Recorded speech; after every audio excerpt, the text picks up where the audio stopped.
तुकडोजी महाराज प्रतिष्ठान भागीमारी तालुका पारसुनी जिल्हा नागपूर अंतर्गत आपण जी रामधून काढत असतो त्या रामधून मध्ये आपण वेगवेगळे विषय हाताळतो। आजचा विषय आपला लोकमान्य बाळ गंगाधर टिळक यांची पुण्यतिथी 1 ऑगस्ट ही त्यांची पुण्यतिथी आहे। त्यांच्यावरती आपल्याला चिंतन मंथन करायचं आहे। ते चिंतन मंथन करायचं आहे त्यांच्या तर त्यावरती आपल्याला काही विषय मांडायचे आहे। तर विद्यार्थी समोरून म्हणजे आधी बोलतील त्यानंतर पाठीमागून सगळ्यांनी म्हणायचं आहे। Ready 1 2 3 start. लोकमान्य बाळ गंगाधर टिळक अमर रहे, अमर रहे। लोकमान्य बाळ गंगाधर टिळक अमर रहे, अमर रहे। त्यांची पुण्यतिथी केव्हा साजरी करतात? 1 ऑगस्ट, 1 ऑगस्ट। त्यांची पुण्यतिथी केव्हा साजरी करतात? 1 ऑगस्ट, 1 ऑगस्ट। लोकमान्य टिळक हे कोण होते? भारतीय स्वातंत्र्य सेनानी, भारतीय स्वातंत्र्य सेनानी। लोकमान्य गंगाधर टिळक हे कोण होते? भारतीय स्वातंत्र्य सेनानी, भारतीय स्वातंत्र्य सेनानी। त्यांची सिंहगर्जना कोणती? त्यांची सिंहगर्जना कोणती? स्वराज्य हा माझा जन्मसिद्ध हक्क आहे आणि तो मी मिळवणारच। त्यांची सिंहगर्जना कोणती? स्वराज्य हा माझा जन्मसिद्ध हक्क आहे आणि तो मी मिळवणारच। त्यांनी कोणत्या वृत्तपत्रातून राजकीय जाणीव करून दिली? केसरी आणि मराठा, केसरी आणि मराठा। त्यांनी कोणत्या वृत्तपत्रातून राजकीय जाणीव करून दिली? केसरी आणि मराठा, केसरी आणि मराठा। टिळकांनी कोणते उत्सव सार्वजनिक केले? गणेश उत्सव, शिवाजी जयंती, गणेश उत्सव, शिवाजी जयंती। टिळकांनी कोणते उत्सव सार्वजनिक केले? गणेश उत्सव, शिवाजी जयंती, गणेश उत्सव, शिवाजी जयंती। हा, धन्यवाद। मी बबलू गाडवे, भागीमारी तालुका पारसुनी जिल्हा नागपूर। तशा प्रकारे आपण स्वातंत्र्य सेनानी बाळ गंगाधर टिळक यांच्या जीवनावरती प्रकाश टाकला।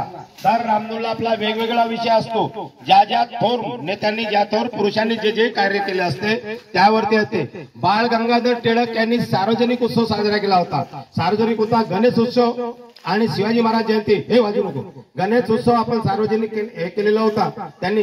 त्यामागचं कारण काय होतं? त्यामागचं कारण असं होतं की बरेचसे लोकांनी एकत्र यायचं आणि देशासाठी आपण कार्य करायचं असं ठरलेलं होतं। म्हणून त्यावेळेस सार्वजनिक उत्सव साजरा होत होता। आताचा सार्वजनिक उत्सव जर तुम्ही विचारात जर घेतला तर डीजे वाजवायचं, दारू प्यायचं आणि आसुरी शक्तीला प्रोत्साहन द्यायचं, म्हणजे ज्याच्यातून काही निष्पन्न होत नाही असे आताचे सार्वजनिक उत्सव आहे। पूर्वी तसं नव्हतं। देशहित डोळ्यापुढे होतं, समाजहित, राष्ट्रहित समाज हे होतं। आणि आताचा उत्सव कसा आहे? फक्त डीजे घ्यायचा, दारू प्यायचा, मुलींना नाचवायचं आणि गणपतीची स्थापना आवाढव्य करायची आणि त्याचे तुकडे करायचे आणि ते पाण्यामध्ये शिरवायचे, म्हणजे आस्थेला काही त्याच्यामध्ये अर्थ राहिलेला नाही। तर अशा प्रकारचा सार्वजनिक उत्सव झाला। हा असा सार्वजनिक उत्सव त्यावेळी अभिप्रेत नव्हता। बाळ गंगाधर टिळकांनी अशा पद्धतीने केलेला होता की ज्याच्यामुळे देश हित डोळ्यापुढे येईल। तर अशा प्रकारे त्यांचं ते स्वातंत्र्य सेनानी असताना अशा प्रकारे त्यांनी आपला विचार मांडला होता। धन्यवाद। मी बबलू गाडवे, भागीमारी तालुका पारसुनी जिल्हा नागपूर।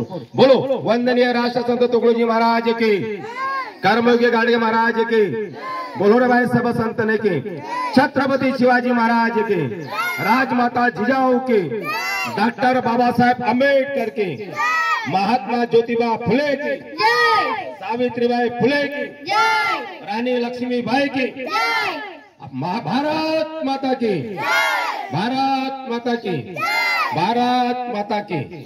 धन्यवाद। मी बबलू गाडवे, भागीमारी तालुका पारसुनी जिल्हा नागपूर। जय गुरुदेव, जय गुरु।